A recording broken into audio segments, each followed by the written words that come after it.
రాజన్న సిరిసిల్ల జిల్లాలో ఒక నిరుపేద మహిళ గాంధీనగర్లో నివాసం ఉంటుంది. ఇంటి అద్దెలు కట్టుకోలేక జీవనం సాగించడం భారమై ఇద్దరు పిల్లలు భర్తతో సహా 6 నెలల నుంచి రైతు బజార్లో ఉంటూ జీవనం సాగిస్తుంది.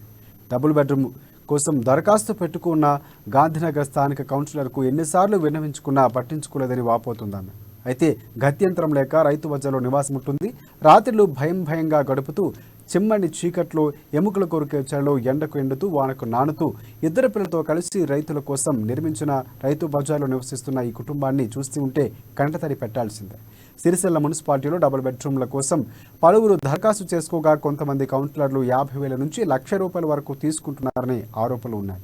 గతంలో కేటీఆర్ సదరు కౌన్సిలర్లను హైదరాబాద్కు పిలిపించి హెచ్చరించారని సమాచారం. అయినా వారి తీరులో ఏమాత్రం మార్పు లేదు. చాలా మంది నిరుపేదలకు ఇండ్లు అందకపోవడం చర్చనీయాంశంగా మారింది.